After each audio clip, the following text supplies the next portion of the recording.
김건희 씨를 자본시장과 금융투자업에 관한 법률 위반, 정치자금법 위반, 특정범죄 가중처벌 등에 관한 법률 위반 알선수재 혐의로 구속 기소하였습니다.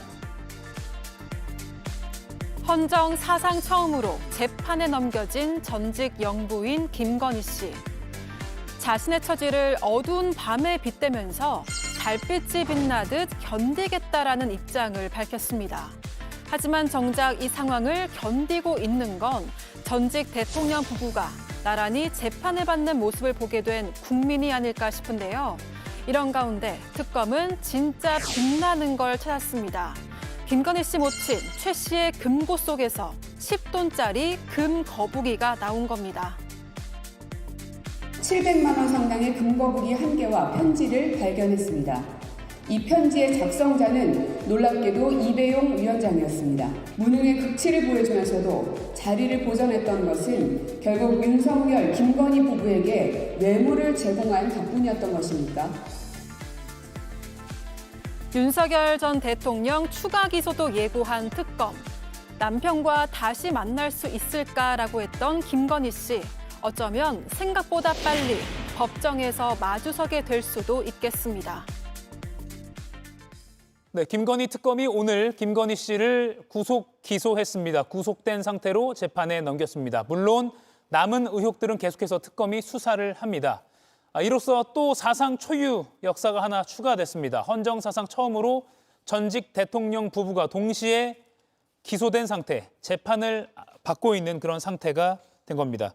조현선 위원님, 앞서 특검 진술 태도를 보면 진술 거부권을 대부분 행사했다고 했는데 일단은 구속 기소했습니다. 그만큼 증거나 또 관련 인물 증언 이런 게 좀 확실했다라고 봐야겠죠?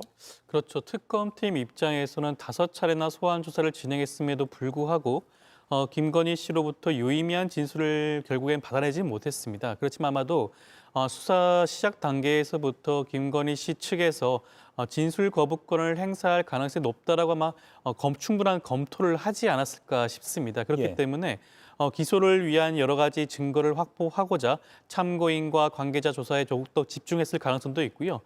기존에 나와 있는 여러 가지 물적 증거를 토대로 해서 이번에 기소를 한 것으로 보여지고 기소 내용도 사실상 지난번 구속영장을 청구했을 때와 그 내용은 사실상 동일하다고 보여집니다. 예. 추가적인 조사와 수사는 이번 기소 이후에 별도의 수사 과정을 거쳐서 추가적으로 그러한 혐의가 입증이 되는 부분에 한해서 추가 기소를 하지 않을까 싶습니다. 예, 송영훈 위원님.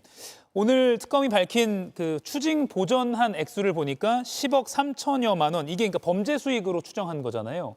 근데 지금 이걸 보면 바쉐론 시계 그리고 반클리프 목걸이인가요? 그런 것들은 또 포함이 안 됐습니다. 그라프, 그러니까 통일교화 받은 거는 포함이 됐을 텐데 다른 것들은 포함이 안 됐기 때문에 범죄 수익은 더 늘어나겠네요. 그렇습니다. 10억 3천여만 원의 그 추징 보전 대상이 된 범죄 수익 중에 상당 부분은 예. 도이치모터스 시세 조정으로 얻었다고 하는 8억 천여만 원의 부당이득이 되겠죠. 네. 그리고 말씀하신 것처럼 통일교로부터 수수했다는 혐의를 받고 있는 그라프 목걸이만 그 범죄 수익에 포함이 되었을 것이고 아직 기소되지 않은 반클리프 아펠 목걸이, 또 티파니 브로치, 그라프 귀걸이, 바쉐론 콘스탄틴 시계, 그리고 오늘 발견된 금 거북이, 오늘 발견됐다고 보도된 금 거북이 이런 것들은 지금 아직 기소되지 않았기 때문에 예. 당연히 지금 범죄 수익 산입에 포함되지 않은 상태입니다. 제가 이런 부분들을 조목조목 읊어드리는 이유는 보수가 부패에 대해서는 더 엄정해야 되기 때문입니다. 사실 김건희 씨가 이렇게 헌정사상 초유의 전직 대통령 배우자로서 구속 기소가 되는 일은 보수가 더 엄히 꾸짖고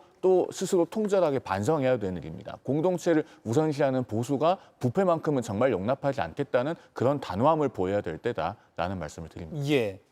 두 분 변호사님께 다시 좀 짧게 추가로 여쭐게요.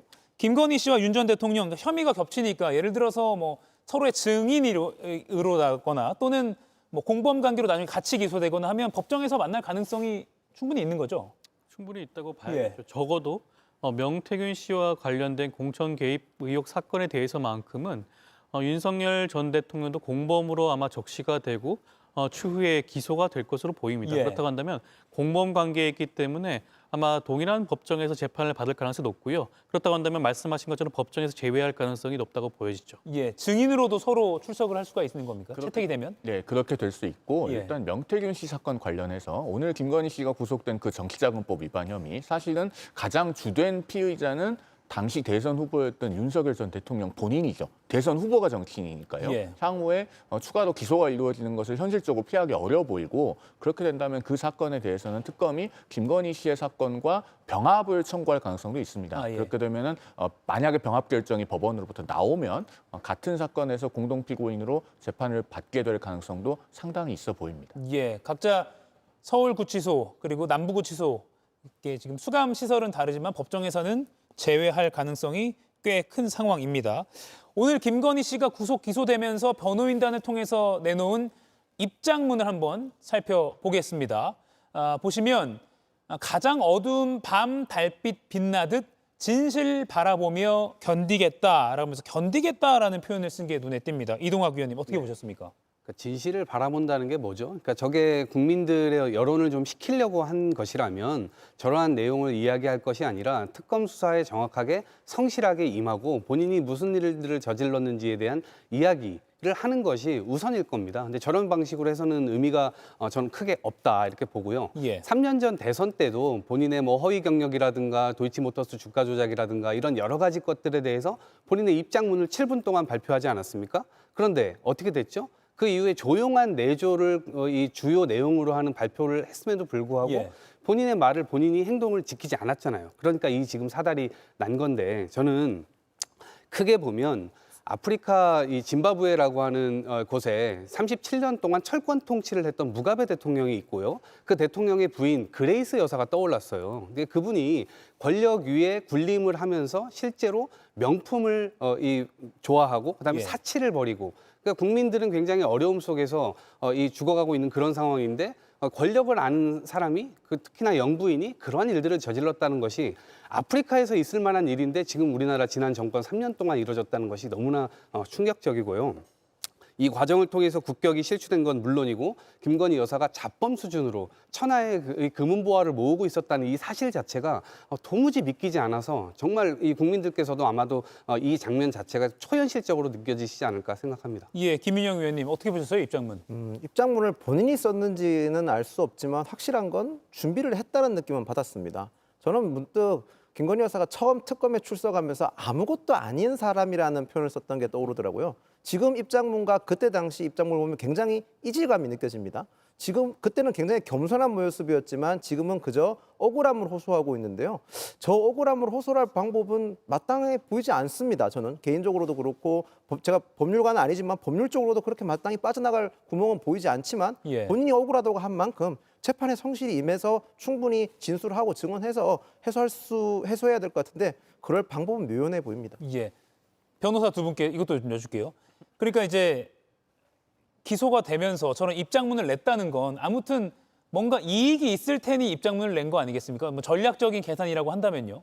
그런데 지금 계속 또 구설, 지난번에 아무것도 아닌 사람이란 표현 때문에 또 한 번 구설수에 올랐는데 이번에도 뭐 견디겠다 이런 표현 때문에 안 내느니만 못한 상황인데 이걸 왜 냈다고 보십니까? 먼저 예. 그렇게 안 내느니만 못한 공보를 김건희 씨 측에서는 그동안에도 계속 해왔습니다. 예. 왜냐하면 과거에 특검에 출석하기 전에도 웬만하면 특검에 절차 협조할 것이라고 해서 그러면 그 웬만하면이라는 것이 뭐냐라고 논란이 빚어진 적이 있습니다. 예. 그리고 말씀하신 것처럼 그 아무것도 아닌 사람이라고 하는 표현도 일면 본인을 낮추는 것 같지만 사실은 고도로 법률적인 고안된 표현이다라고 하는 점에서 큰 논란을 불러일으키지 않았습니까? 예. 오늘 이 입장이라고 하는 것도요. 지금 본인이 마치 무슨 전직 대통령이나 유력 정치인인 것처럼 즉 본인이 중요한 지위에 있었던 사람인 것처럼 이런 입장을 미리 준비해뒀다가 구속 기소가 되자마자 낸 것처럼 보이는 측면이 있습니다. 그래서 이런 입장을 낸 것 자체가 대단히 부적절해 보이고요. 그다음에 그 입장에서 빠져 있는 것이 있죠. 국민에 대한 진솔한 사죄가 없습니다. 예. 사죄와 반성이 없고 다만 심려를 끼친 상황이 송구하다고만 하고 있어요. 그러면 여전히 근본적인 반성은 결여되어 있는 입장이다. 이렇게 보여집니다. 네.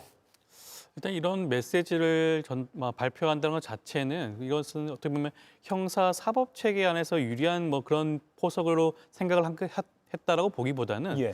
저는 뭐 일부 김건희 씨를 지지하는 강성 지지층들을 목표로 하는 그런 메시지가 아닌가라는 생각이 들고요.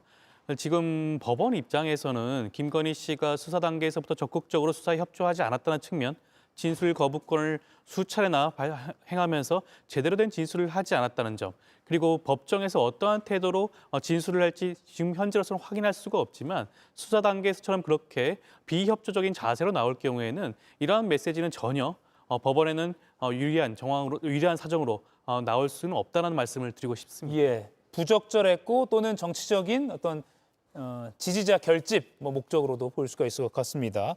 그런가 하면 오늘 금거북이 그리고 편지가 또 하나의 의혹으로 새롭게 많은 언론에 오르내렸습니다. 바로 지금 이 보여드린 이 사진이 그 실제 금거북이는 아니고요. 이 특검이 확보한 건 저희가 실제 사진은 알 수가 없지만 비슷한 거 제가 최대한 찾아서 지금 화면에 보여드렸습니다. 김건희 씨의 모친 일가가 운영하는 남양주의 한 요양병원에서 그 금고에서 금거북이 10돈짜리 시세가 한 700만 원 정도 된다고 하고요. 그리고 편지가 하나 발견됐습니다. 그런데 이게 준 사람이 누구냐? 이배용 국가교육위원장이다. 이렇게 특검이 파악했고 그럼 그 배경이 무엇인가를 지금 따져보고 있습니다. 이동학 의원님, 배경이 뭘까요? 글쎄요. 이게 매관 매직이라는 말이 계속해서 이제 횡행하고 있잖아요. 그러니까 여사가 도대체 어떠한 상황을 가지고 그리고 대통령이 가진 인사권이 뭐 지금 최소한 뭐 3만 개 뭐 이렇게 얘기가 나오는데 그런 것들을 전부 다 돈을 받고 혹은 금품을 받고 자리를 나눠주다시피 하사하다시피 이렇게 한 것 아니야? 이런 이제 이야기들이 지금 파다하게 나오고 있는데 예. 도대체 모르겠어요. 왜 그런 것인지 천하의 금은보화를 왜 모으려고 했는지. 그러니까 생각을 해보면 도대체 왜 집권을 했을까요? 그것을 좀 곰곰이 따져보면 우선 공공의식이라고 하는 게 전혀 없었다라고 하는 느낌이 들고요. 첫 번째로는 사익을 추구하려고 했었던 거 아닌가? 두 번째로는 본인들이 잘못했었던 여러 가지 사안들을 검찰을 동원해서 그것을 다 무마하려고 했었던 것 아닌가? 세 번째로는 정치 보복, 정치적 상대파들을 사법의 어떤 갈고리를 걸어가지고 예. 전부 다 납작하게 만들려고 했었던 것 아닌가? 그것의 확장판이 계엄이었던 거죠. 그래서 생각을 해보면 국민들을 위해서 집권한 것이 아니고 본인들의 사익 추구와 상대방 이 이념적으로 경도되어 있는 상황 속에서 정치적 상대파를 말살하려고 했었던 바로 그 두 가지로 딱 이 정리가 되는 것 같습니다. 좀 참담한 상황 아닌가 싶습니다. 예, 지금 저렇게 윤 전 대통령이 재임 당시에 이배용 국가교육위원장 임명할 때도 사실은 민주당 쪽에서는 반발이 많았습니다. 시민사회단체에서도 부적합한 인사다라는 반발이 많았고 그렇기 때문에 이번에 금거북이가 발견된 것과 연관이 돼서 혹시 좀 무리한 임명을 한 게 저런 배경 아니야? 이렇게 좀 의혹이 이어가거든요. 일단 그 부분에 대해서 의혹이 제기될 수 있는 상황인 것은 예. 분명해 보이고요. 그런데 저 금거북이가 10돈, 그러니까 현재 시세로 한 700만 원 정도 된다는 것 아닙니까? 국가교육위원장 자리가 장관급인 것으로 알고 있는데 예. 그런 장관급 자리에 대한 매관매직의 대가로서 700만 원 상당의 금거북이를 받았다고 하면은 그것은 좀 사리에 맞지 않은 측면이 있어 보입니다. 다만 이 점에서 우리가 정확하게 봐야 될 것은 김건희 씨가 대통령 당선자의 배우자 또는 대통령의 배우자로서 최소한의 공적 윤리의식이 없이 가져다주는 금품이 있으면은 그것을 가리지 않고 다 받았구나라고 추론할 수 있는 것이 700만 원 상당의 금거북입니다. 사실 우리 국민들께서 물론 그 약간 함정성 촬영에 의한 것이었다고는 하지만은 300만 원 상당의 고가 가방을 받는 장면들도 다 보지 않았습니까? 예. 그것도 모자라서 700만 원짜리 금거북이도 받았다. 그리고 그걸 준 사람이 국가교육위원장이라고 의심받고 있는 상황이다라고 하면은 정말로 공적 윤리의식이 전혀 없었구나라는 생각이 들어서 저도 참 참담함을 금할 길이 없습니다. 네. 조윤선 위원님, 이 이배용 국가교육위원장 주변 인물을 좀 살펴보니까 서희건설 회장이 나와요. 국가조찬기도회 회장, 부회장 이렇게 나란히 역임을 했더라고요. 서희건설 회장, 이봉관 회장이 국가조찬기도회의 회장이고 지금 논란이 되고 있는 이배용 위원장이 부회장이고 그러다 보니까 또 선물을 준 걸 자수했던 그 서희건설 회장이 귀뜸해 준 거 아니야? 뭐 이런 이야기까지 이건 물론 의혹입니다. 아직은. 그러다 보니까 이게 구설수가 계속 번지고 있는 것 같습니다. 일단 국가 조찬 기도회라고 하는 이러한 단체가 사적 모임이죠. 이런 사적 모임이 하나의 통로로서 김건희 씨에 대한 이런 일종의 매관 매직의 창구가 된 게 아닌가라는 굉장히 그런 합리적인 의심을 할 수가 있을 것 같습니다. 예. 단지 이번 사건에만 국한될 것인가를 한번 살펴봐야 될 부분일 것 같기도 하고요. 저는 특검팀 차원에서라도 단순히 이 서희건설과 이배용 위원장뿐만 아니라 다른 사적 모임과 관련된 각종 매관 매직과 관련된 의혹도 하나하나 살펴볼 필요가 있다.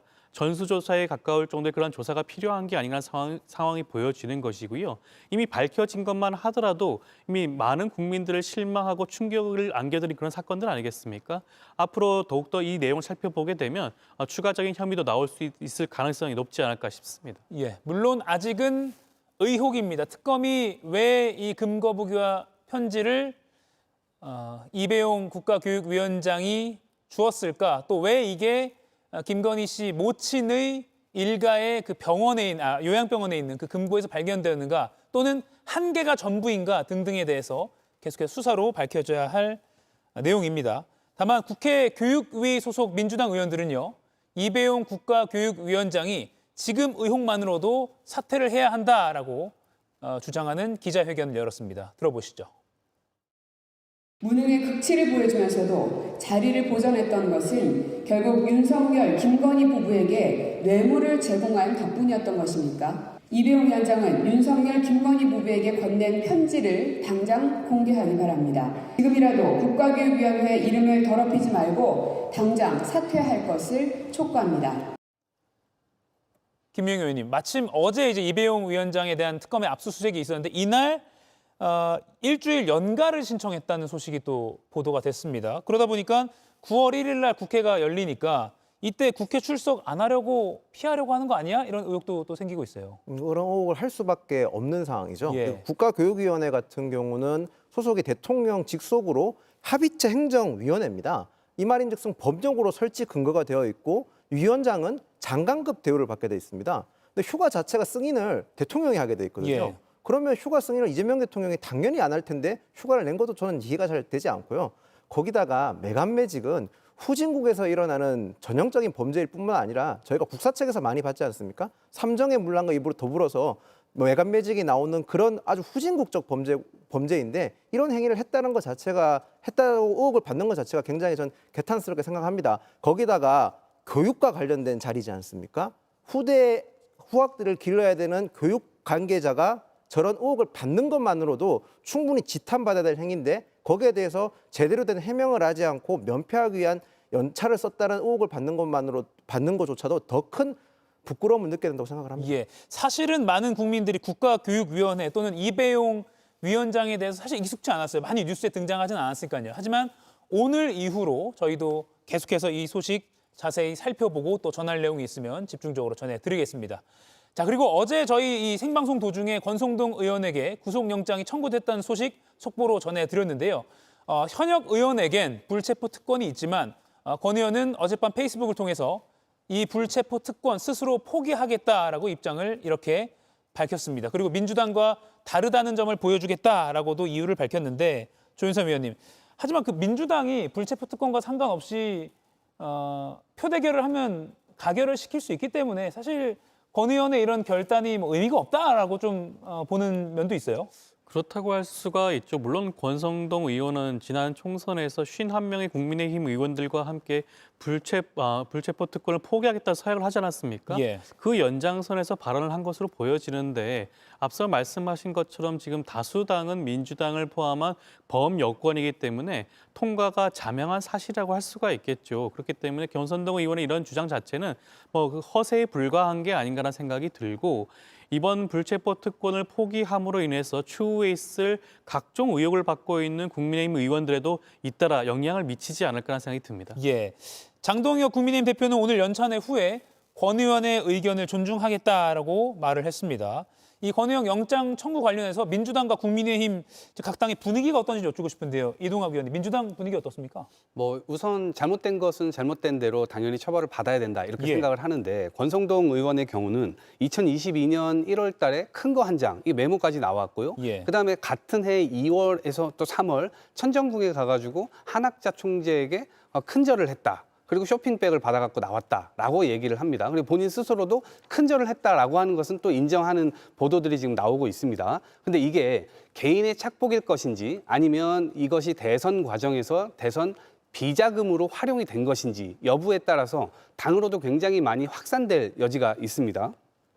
그렇기 때문에 저는 이 부분이 20여 년 전에 대선에서 있었던 당시 한나라당의 차떼기 사건 이런 것들이 이제 이 생각이 좀 연결되어서 저는 생각이 좀 들었는데 이 부분까지 과연 어떻게 연결이 되어 있을지 수사가 더 필요하다고 생각을 하고요. 예. 그리고 체포 동의안의 경우는 이건 본인이 체포 포기한다고 해서 되는 건 아니죠. 제적원 과반 그리고 과반의 이상 찬성으로 그냥 되는 것이니까 바로 잡혀간다 이렇게 보는데 마지막으로는 이게 국민의힘에서 이 사건을 대하는 태도에 좀 문제가 있다고 봐요. 이런 정도의 문제가 있다고 한다면 징계안을 올리거나 혹은 뭐 이 제명을 하거나 스스로 뭐 탈당하거나 이런 것들이 있어야 되는데 지금 그러한 모습 자체가 지금 보여지질 않고 있고 본인은 아무런 잘못도 없다라고 얘기를 하고 있기 때문에 후과가 저는 더 클 것 같다 이런 말씀 좀 드립니다. 예, 김희용 의원님, 국민의힘 내부 분위기 어떻습니까? 국민의힘에서는 우선 권성동 의원이 본인이 무죄를 강력하게 주장하고 있고 심지어 권성동 의원 어제 수사 마치고 나서 수사 도중에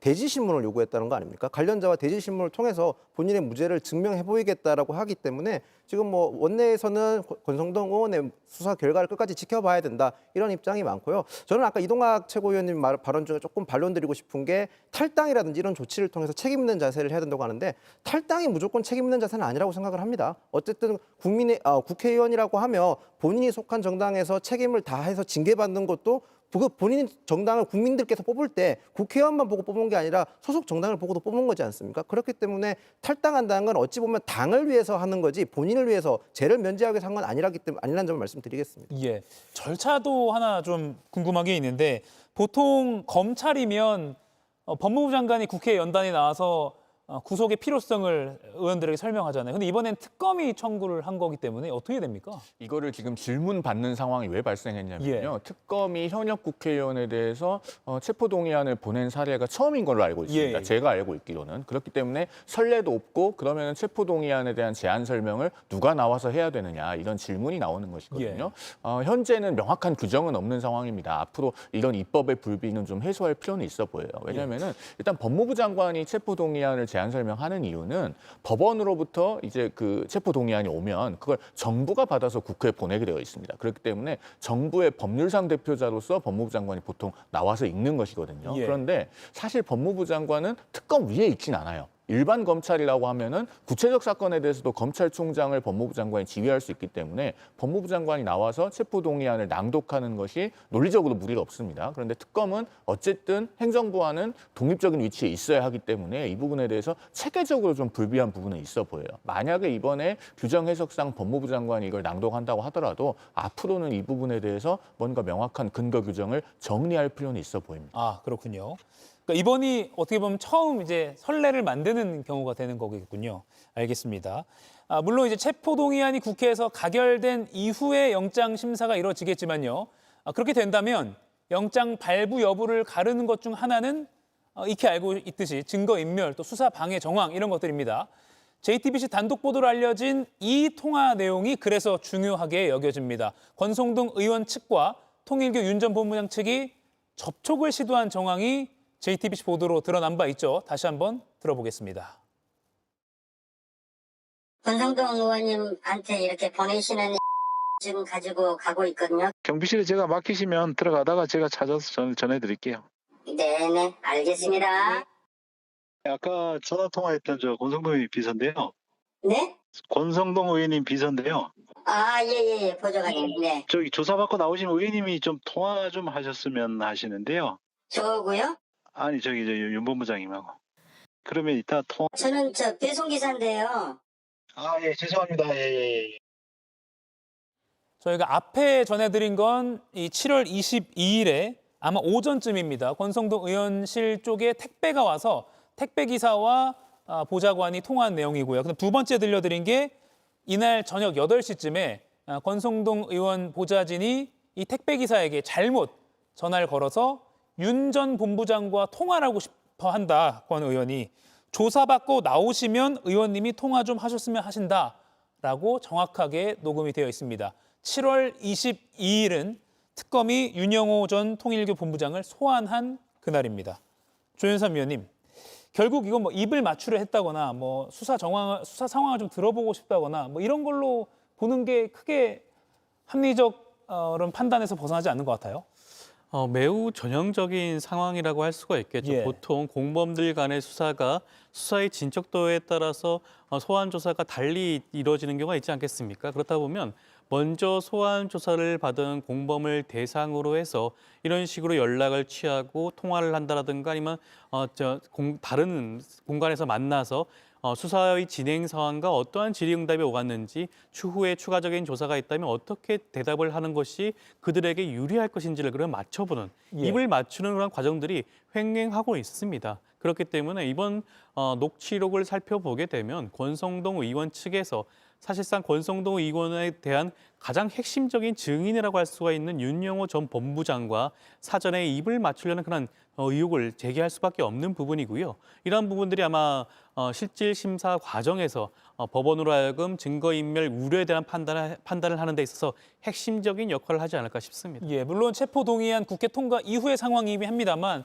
저건 결정적인 재판부도 살펴봐야 할 그런 증거 같습니다. 특검이 굉장히 강조를 할 것이고 예. 영장 구속 전 피의자 신문을 하는 그 영장 전담 판사도 굉장히 관심을 갖고 권성동 의원에게 물어볼 만한 부분입니다. 예. 제가 그런 점을 어제도 말씀드렸고 저 녹음 파일을 우리 라이브 프로그램에서 다뤘을 때도 말씀드린 적이 있는 예. 것 같습니다. 그러니까 권성동 의원으로서는 아마 구속 전 피의자 신문에 나가게 되면은 두 가지를 중요하게 해명해야 될 겁니다. 첫째로 보좌진 명의로 차명폰이 발견됐잖아요. 그 부분에 대해서 그러면은 이게 왜 나오는 것인가? 그다음에 방금 저희가 살펴본 저 녹음 파일, 즉 윤영호 전 세계본부장과 본인이 통화 의사가 전혀 없었는데 과연 저런 통화가 어떻게 이루어질 수 있는가? 여기에 대해서 아마 집중적으로 질문을 받을 것이고 예. 납득할 만한 해명을 본인이 해야 될 것으로 봅니다. 예. 마지막으로 짧게 하나만 더 짚어보겠습니다. 한덕수 전 총리가 내란 우두머리 방조 혐의로 불구속 기소됐습니다. 구속영장이 앞서 한번 기각이 됐고요. 추가로 보강 수사에서 청구하지 않을까라는 관측도 나왔는데 곧바로 오늘 재판에 넘겼습니다. 김용 의원님, 영장 재청구보다는 일단 재판에서 다투겠다. 특검의 판단이겠죠? 네, 저는 법원이 영장 기각했다는 것은 다른 의미로 본다면 내란 방조에 대해서 법원이 어떤 기준점을 제시한 거라고 생각을 합니다. 그렇기 때문에 지금 특검 같은 경우는 사실 기한이 정해져 있습니다. 그렇기 때문에 특검이 재판이 끝날 때까지 존속하기 어렵기 때문에 어찌 보면 실제로 인신구속을 몇 명 했느냐가 실적처럼 보이거든요. 근데 구속 실패하게 될 경우 그건 오롯이 특검 측에 부담이 작용하게 될 겁니다. 거기다가 지금 현재 국민의힘 입장에서는 특검 민주당에서 발의한 특검이기 때문에 특검이 정치적이라고 공세하고 있는 상황에서 특검의 구속영장 기각은 고로 정치적 빌미를 제공할 수 있기 때문에 예. 특검 입장에서는 굳이 무리해서 또다시 구속영장을 재청구하기보다는 재판을 통해서 시시비를 가려보자 그렇게 보는 게 맞을 것 같습니다. 예, 이동학 의원님. 네, 저도 기각에는 동의가 안 되는데 자꾸 사법부가 이러한 판단을 하게 된다라고 하면 과거에 이 지기현 판사라든가 아니면 조희대 대법관이라든가 이미 국민의 신뢰를 잃을 대로 잃어가고 있는 사법부에 이런 상황이 더 악화될 수 있다라고 하는 점을 좀 짚어드리고 이분은 국정의 2인자잖아요. 그러니까 이런 행위를 했음에도 불구하고 이것을 기각한다라고 하는 것에 얼마나 많은 국민들이 동의되겠습니까? 동의가 안 될 거라 보고요. 그리고 특검에서는 결국 이것을 그렇게 넘긴 이유는 전 다음 진도가 지금 굉장히 중요하게 남아있는 것들이 있잖아요. 특히나 박성재 법무부 장관, 이완재 법제처장, 심우정 검찰총장 이러한 분들 지금 남아있는 부분들이 있기 때문에 그런 부분들의 속도를 좀 더 내기 위해서 아마도 이런 것들에 대한 진전을 좀 한 것이 아닌가 이렇게 싶습니다. 예, 영장 기각이 뭐 면죄부를 준 것은 아니니까 재판 과정도 잘 들여다봐야 할 것 같습니다. 이가혁 라이브를 시청해 주셔서 고맙습니다. 이가혁 라이브는 평일 오후 5시 TV와 유튜브로 실시간으로도 함께 하실 수 있습니다.